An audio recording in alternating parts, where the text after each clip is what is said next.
From the shores of Puget Sound, this is GreenerViews, a unique media resource for information, education, consultation, and fun. GreenerViews is a part of the Healthy Homecast network and is brought to you exclusively by healthypainting.com and ambrosiadigitalmedia.com.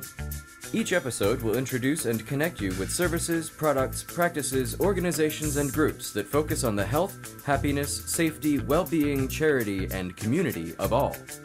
Find us on the web at www.greenerviews.net. And now, your host, Daryl Whalen.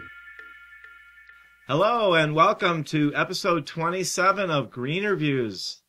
I'm Daryl Whalen, along with audio engineer Randy Parcel and videographer Michael Schwartz.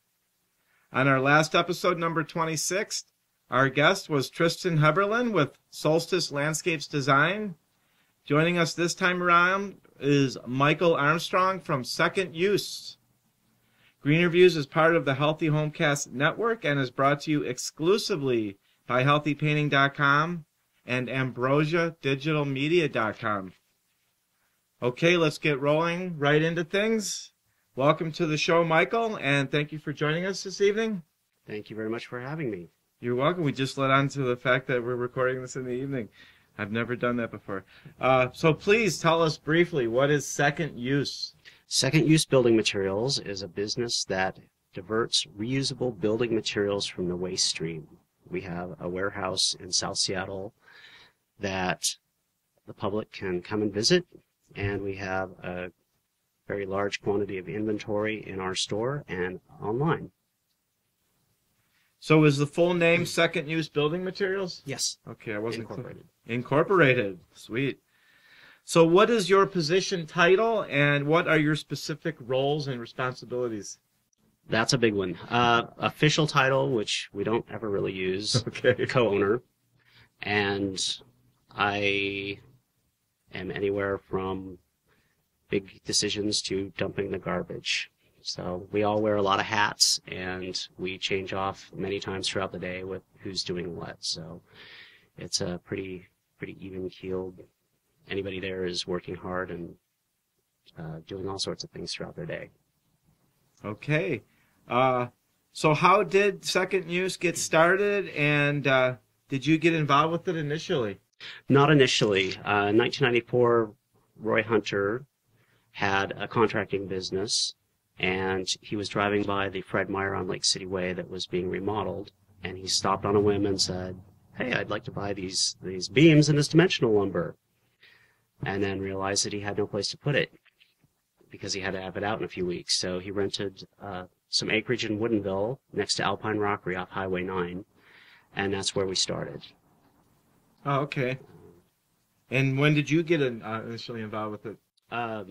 In 1994? Roy started in 1994. Lawson Schaller started 1995, who was my former business partner, and I started in spring of 1996. Oh, okay. So had you done anything like this prior? Somewhat.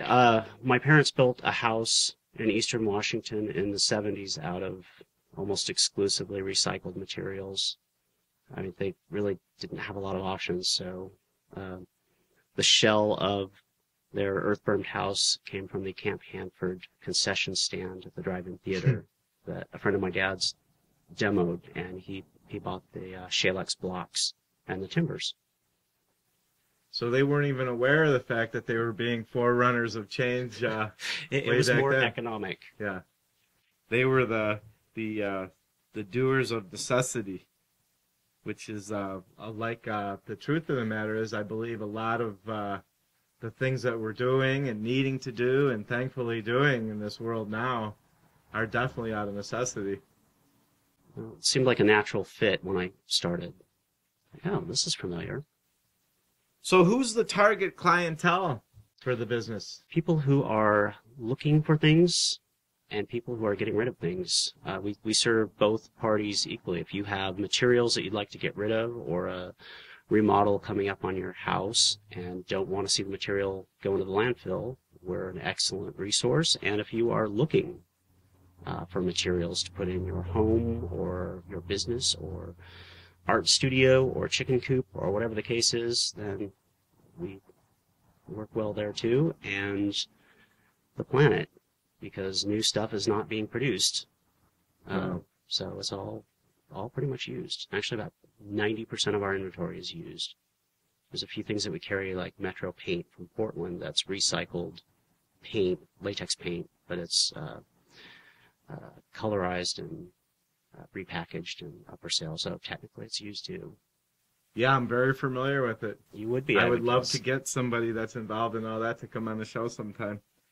Yeah, I would say that I didn't really mention too much in the beginning that you and I had met from a friend of mine, that you guys were housemates together 10, 12 years ago or longer. And when we met, I had the chance to go down there, and I started doing some floor remodeling in West Seattle, and got to go down there. And Jeff McCord, wasn't it? Jeff McCord. I was just talking to him today. We're still Great. pretty good close. In fact, he's been on the show, and I don't know. I noticed on your website that you had something about the house moving. I don't know if you're associated with that or if that's to a different. No, it's Nickel Brothers. Yeah, and cool. Jeff, and we have entire houses listed that need to be moved. So what better way to salvage something than in entirety? Yeah, it's a little involved and complicated. it's very intense. But, It's really cool though. Yeah, it is cool. Jeff did a great. I encourage anybody that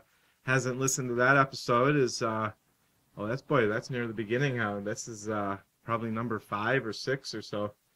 And but I was gonna say that I would encourage anybody to go down there and check out what they have and certainly buy. And but I would also say that it's just a really neat place to go, and the way you've got it all set up, and it's almost like a historic type of a building museum. That the thing that makes it different than a regular museum is you're actually able to buy the items that are being displayed. And there is truly historical stuff in there sometimes. I mean, there's a lot of very plain, basic inventory, but we always have something from an old building or an old house in there at any given time. In fact, one thing that we have in stock that is kind of out of the way were vault lights from Pioneer Square. When I first moved up here 20 years ago, I was walking around Pioneer Square and thinking, I want one of those. And it took 2 decades, but we finally found several boxes of them in a sub-basement in an old building in Pioneer Square. So we have vault lights. Yeah. It's more Seattle than that. There you go. And the neat thing about it is it's stuff for this area. Yes. So if you have a house, like I said, for the one particular house where I did a bunch of repair on the floor and everything, I was able to go, and it's likely that it was some type of a cousin or a brother or sister to the actual floor that I was working on, the pieces that I had purchased down there. It's possible. One kind of interesting thing I've noticed over the years is, say we'll be working on an old house in Queen Anne, and somebody that's lives a few blocks away comes and buys the material. Yeah. So that can be pretty interesting. Yeah, that's really cool. So why does this business matter? What benefit does this really serve? Directly, we are diverting reusable building materials from the waste stream.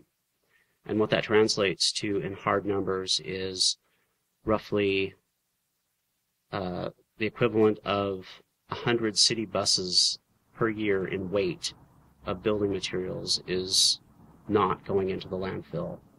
And if you take that a few steps further, that's material that's not depleting resources to be produced, and material that we're not having to pay for to get rid of. So it's just direct reuse. It's about as easy as you can get in most cases. I mean, it's also saving embodied energy, which it's really great to be able to put in an old floor and not have to cut down any trees to do it, because you're using trees that were cut down in some cases 100 years ago. So that I'm very proud of. Yeah, and the truth, can you give a little bit of, without getting too deeply into it, an overview of the types of, we've already talked about the floorboards and stuff, and you've talked about the vaulted lights. Mm-hmm. Could you give us a little bit of an idea of the variety or the range of the type of stuff that you go? It's been quite a spectrum over the years. Yeah. We get in doors, windows, cabinets, fixtures of all sorts, light fixtures, plumbing fixtures, beams, and a lot of miscellaneous. A lot of detailed hardware and stuff, Very, knobs and very, very much so. We have a pretty good supply of vintage hardware too, so, and modern stuff too. Yeah. We very recently did a very high-end 1980s house, so we had a lot of very glossy cabinets in for a while, and some pretty high-end and interesting stuff. My favorites are the old Victorian houses or the craftsman houses. I'm always sorry to see materials extracted, but kind of gives it a chance to go on to somewhere else. But yeah, it's quite an array of materials in there any given week, and it changes constantly. Yeah, and whether it's much older or even the 80s, I mean, the truth of the matter is that the 80s have gone and went several decades now. Not only are you saving all this stuff, even if you wanted to, you couldn't remake this stuff anyhow. This would be like the only way that you can get a lot of this stuff. Very much so. That's kind of where the embodied energy aspect ties into it also. To use the flooring for a reference, it's hard to find old growth trees that are left. And a lot of the flooring that we pull up is old growth fir. And those trees were so huge, the modern lumber mills really aren't even set up to handle them anymore because there's so much second and third growth timber being harvested. So you end up with very, very tight-grained, beautiful wood that is just flat out not available. Same thing with the old doors. There's beautiful wood in those vintage doors, and there just is no equivalent on the market. Yeah, I think the same with the hardware and the knobs and stuff. You just can't get anything that looks like that anymore. True. A lot of the, even like the hinges and the plates around the doorknobs, the detail and stuff in there, it's just not done anymore. Yeah, I mean, even the reproduction for Eastlake hardware, for example, the modern technology for casting is much better than what it was 110 years ago, but the old product looks so much cleaner and so much sharper. And I don't know if that's what embodied energy is, but there's a real beauty in the imperfection of the technology. Yes, very much so. Yeah, I love it. I've been in the painting business for quite a long time, and I've had an opportunity to work on many, many houses that are well over 110, 120, 130 years old, and it just blows me away just being able to look at the trim work and everything. It's what I prefer to do. It's harder work, but it's just the payoff. Yeah. The payoff is really, really there for someone like myself. So from your perspective, what are you most passionate about as it relates to this work? I would have to say the stories. And the fact that I'm able to do something that I feel makes a difference in the world. But everything in that store has some sort of a backstory to it. I mean, it's not coming from a production line from foreign shores. It's things that have been in our community anywhere from months to, in some cases, more than a century.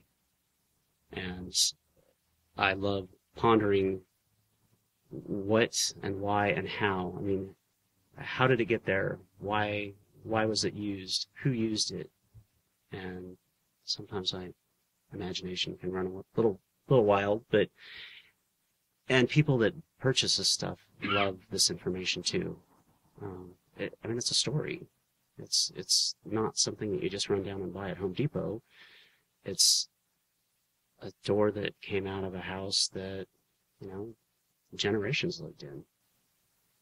And people share the stories just like I imagine. I mean, I guess I'm making an assumption, but I assume people share the stories just like they would sharing the stories around their great-grandma's china and silverware and stuff.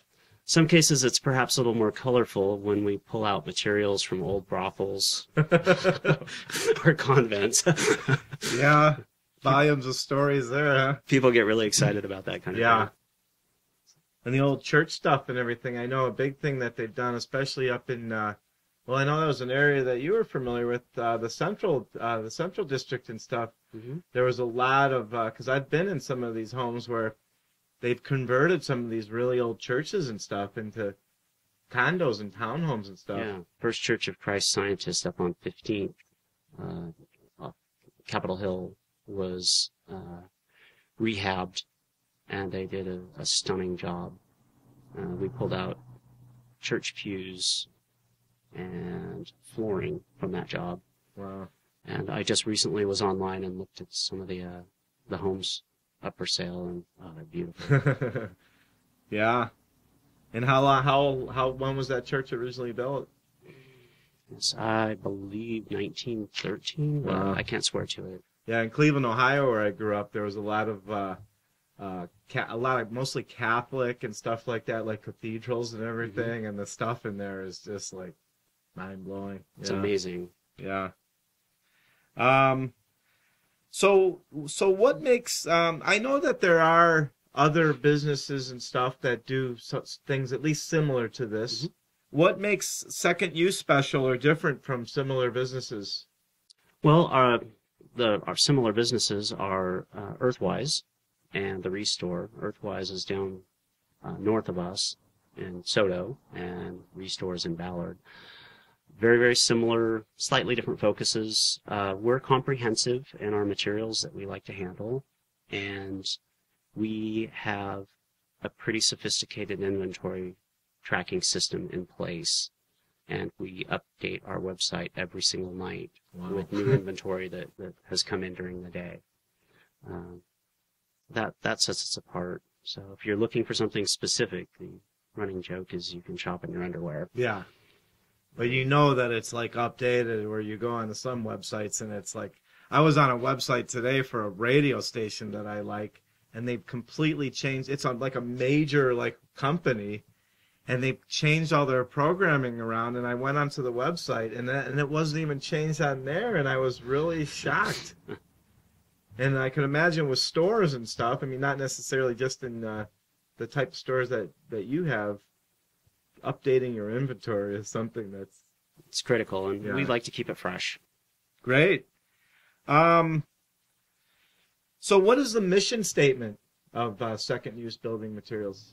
Well, our mission statement is to increase diversion from the waste stream, to preserve the architectural heritage of our region, to provide interesting materials and cost-effective solutions to our customers, and to interact authentically with customers and coworkers. Wow, that's beautiful. It took us a long time to get it figured out, but we've got it right. That's quite a mouthful. But I like it. Thank you. Cool. For those that are not in our area, is there some type of a national resource for this specific type of service? Yes, in fact, there is the Building Materials Reuse Association, which is a mouthful. Yeah. BMRA.org. Where are they headquartered out of, or where are they? It changes somewhat. In fact, there's a conference coming in 2013 to Seattle. Okay, cool. Locally, we have the Northwest Building Materials Salvage Network. Oh, okay. I didn't know that you had that. NBSNonline.org. Yeah. Could you make sure that you send me those two particular links, and then Michael will embed those into the video, because those are both great ones. Cool. Yeah. So also for those that not in our area, what advice do you have for someone hoping to find or use the services of a business similar to yours? Go online, hands down. That's the simplest thing, and each year there are more and more businesses similar to ours. I mean, when we started, there were really only a handful, and now there's hundreds. Yeah. So each major city has some form of reuse for building materials going on. Oftentimes it's the Habitat for Humanity restores, which they carry mostly new, like 90% new retail, 10% used, but they're still a great resource for saving money. So for someone like yourself, that obviously, I seem to believe that we share this love for this old authentic stuff. The fact that all this stuff is popping up all over the place, all over probably the whole world, is really a great thing, because a lot of stuff that had been. So back 25 years ago, where I grew up back in Cleveland, this is a heartbreaking little story, and I'll keep it quick, but I remember them remodeling these buildings, which now are probably 120, 130 years old, and just throwing all these sconces and everything right into these dumpsters and stuff like that, you know. I actually still have one that I've held on to for like 25 years in my storage and stuff. But they were like filling up dumpsters with, but now because of this type of thing, is this kind of like the thrift store type of thing for building materials? This whole salvage and reuse thing? More, we compare ourselves to a junkyard for your house. There you go. There's still a lot that's getting thrown away. Way too much. Way too much. But at least there's more of a public awareness. Yeah. I mean, there's still beautiful old things being ripped out and thrown away every but single people day. are certainly much more mindful of it than they were, say, maybe even 10 years ago. Definitely. And I think I at least hope will be a continuing trend, so that we really think twice about throwing something in a refuse bin. Great. Yeah, I'm all for that. Well, we're going to take a very short break and be right back with the rest of the interview. You are listening to GreenerViews. Gravity connects me to the earth, which connects me to people who connect me to myself more honestly. And gravity connects me to the crust, which connects to the leaves on the trees that make it possible to breathe.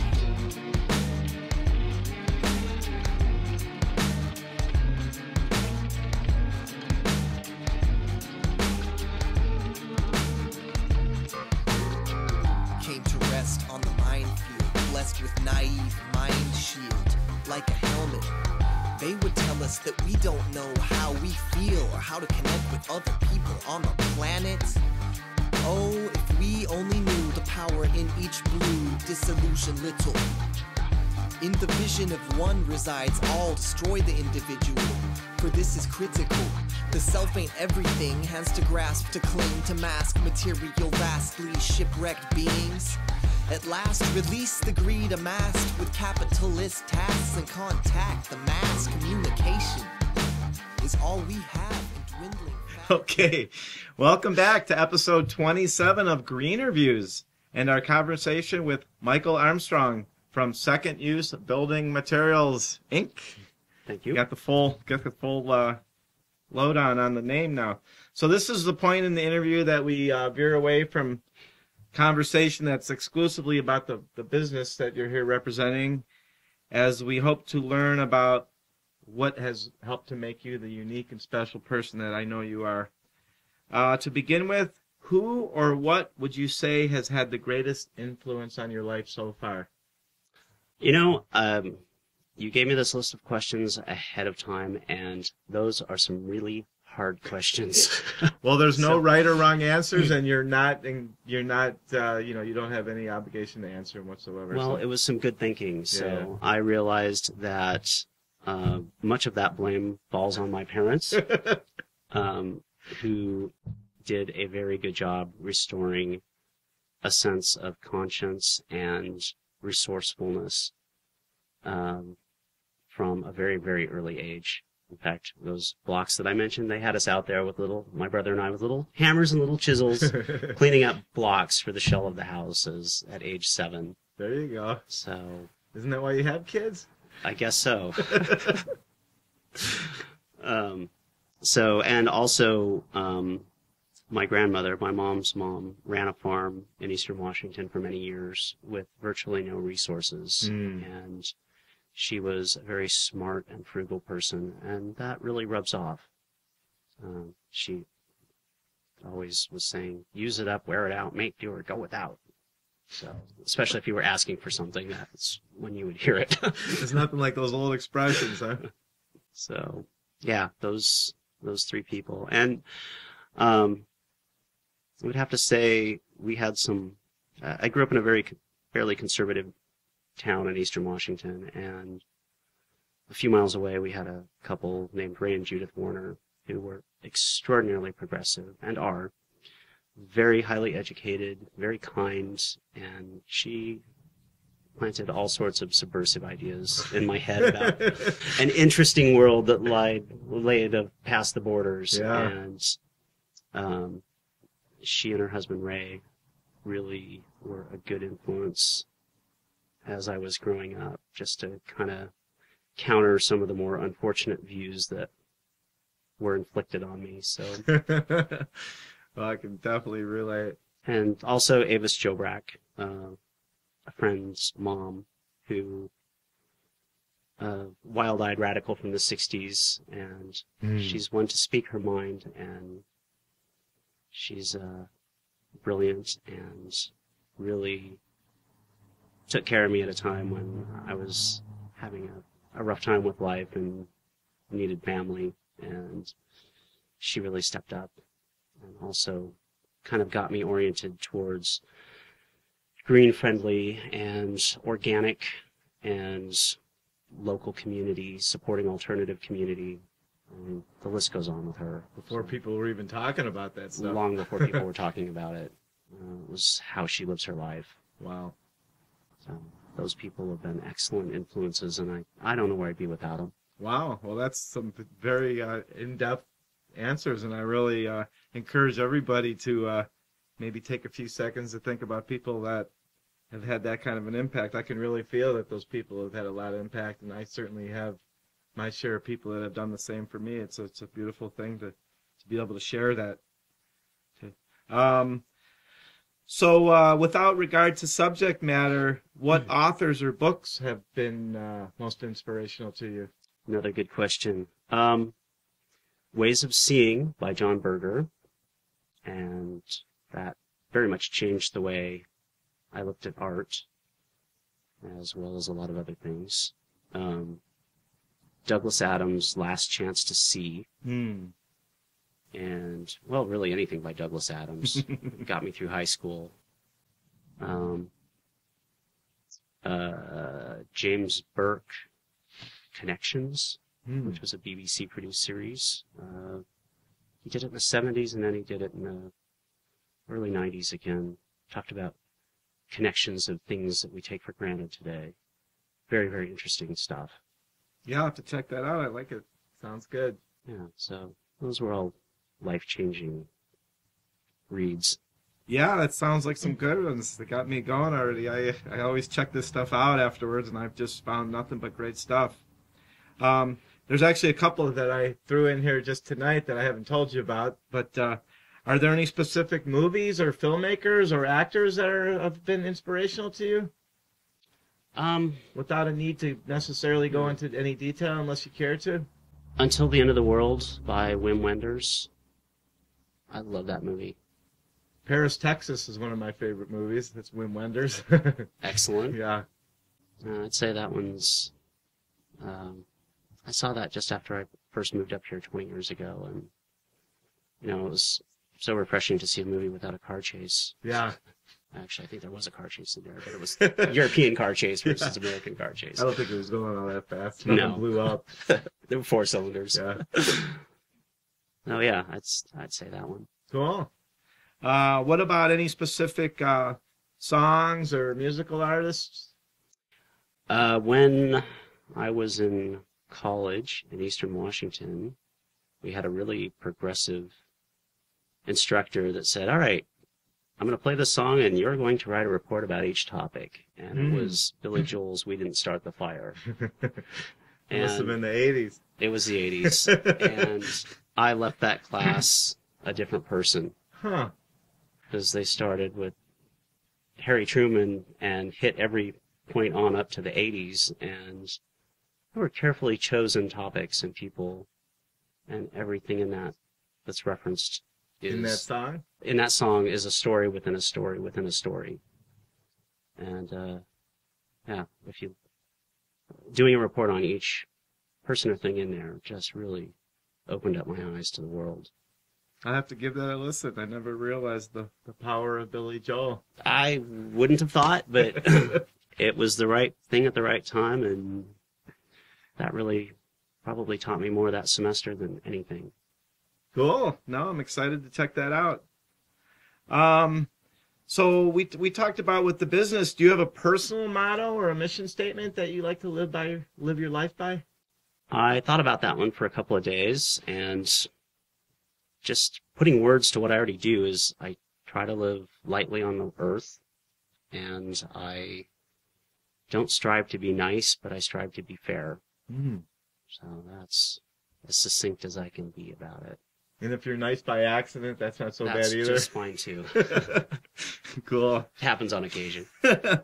Oh, you seem like a pretty nice guy. Great. That's beautiful. So what do you see as the main responsibility we have to ourselves during our lifetime? Or you individually, or even people in general? Well, it's funny. I had kind of a nihilistic view of the world up until my nephew was born.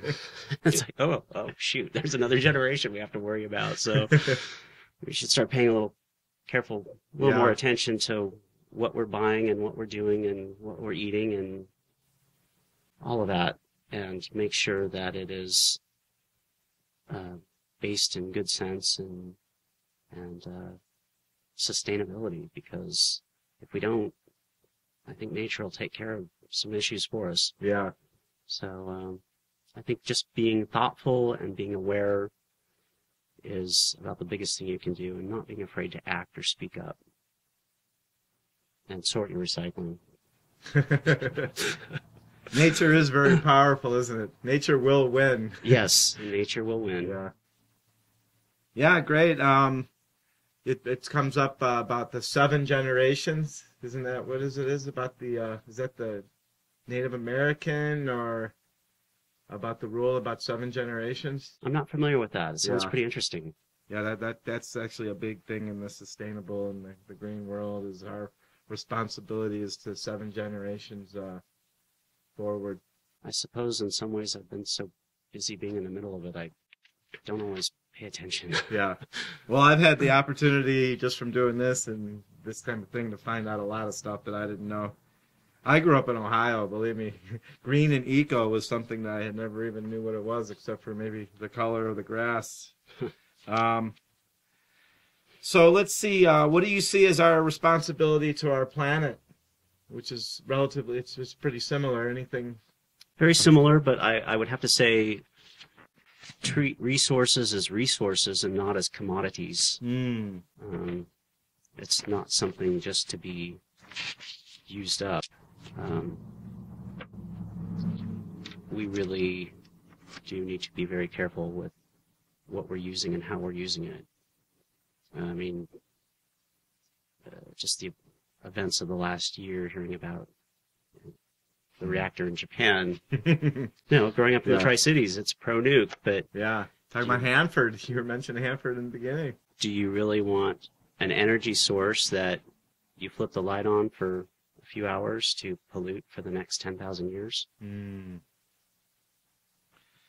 It's serious business. Yeah, it's serious business. So, in your opinion, what can one person do that could likely have the most positive impact in life? I would say pay attention, read the labels, ask questions, and figure out where you stand, and behave accordingly. I mean, as I'm sure you're dealing with paint, there's always a cheap brand, but if you buy something that's a low VOC, eco-friendly, that's a good color, it's going to spread nicely, and you end up using less and don't talk yourself out and your customers. So why would you not go a little extra further and get something better and something sustainable and something that's made with a conscience? Yeah, and even as simple as not buying 2 gallons of paint for convenience, even if someone else is going to pay for it, when you know that you're only going to need 1. Yeah, exactly. Yeah. Yeah, pay attention to the bottom line, because it's not always about money. Pay attention. I like it. Anything else on that? Oh, I could go on for at least 4 hours. Okay. Well, let's not. Let's encourage people to get in touch with you. Hopefully not while you're working. And so before we wrap it up here, let's take care of some logistics as to the best way for others to check out what you do. Which contact phone numbers, email addresses, or web links would you like to share? www.seconduse.com, spelled out lowercase. Our telephone number is 206-763-6929. Those are the 2 best ways to get into contact with us. If you have materials, you'll want to talk to our field services or receiving if you want to drop something by. And if you want to buy stuff, look at seconduse.com on the current inventory. That's updated, as I said, every day. Cool. Thinking at least a few weeks out, are there any upcoming events or special offers or other information that you care to share with us? We are having sales going every month on various items, and also if you drop material, reusable building material off that we can use, we will give you a 10% coupon good for a month. Great. And last, yet certainly not least, do you have any wise advice, helpful hints, or final words to leave with us? As my friend Petra says, don't drink the Kool-Aid. Don't drink the Kool-Aid. Yeah, that's some nasty stuff. Well, great. You've been listening to episode 27 of GreenerViews. We'd like to thank this episode's guest, Michael Armstrong, for joining us. We love you and thank you for sharing a bit of your world through this podcast interview. We hope you enjoyed your time spent with us today.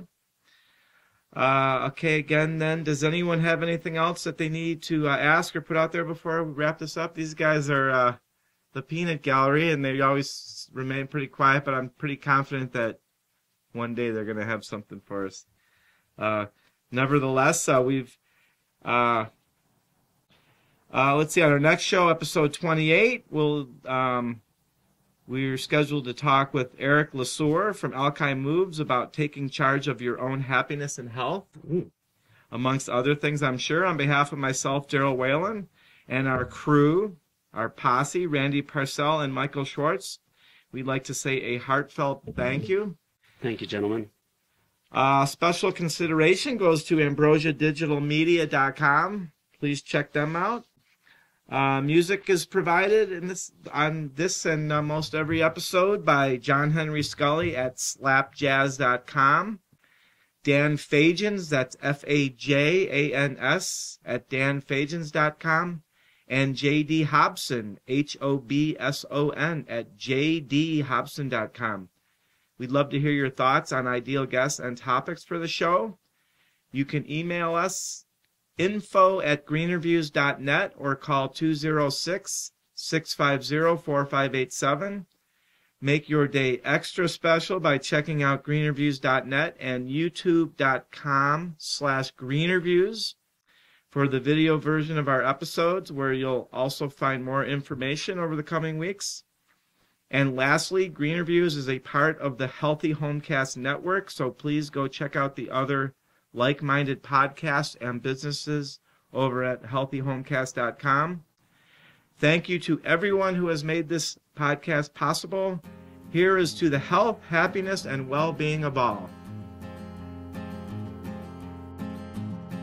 Thank you for listening. GreenerViews is part of the Healthy Homecast network. Check out all their conscientious and sustainably focused podcast programs and businesses at healthyhomecast.com. GreenerViews is created, developed, and produced by Daryl Whalen. Our audio engineer is Randy Parcel. Our video engineer is Michael Schwartz of AmbrosiaDigitalMedia.com. Music for this episode was provided by slapjazz.com danfagins.com, and jdhobson.com. Your feedback is important. Please feel free to contact us with any comments or questions, including suggestions for guests and program topics. You can call us at 206-650-4587 or send a direct email to info@greenerviews.net. Be sure to check back often. New episodes coming soon.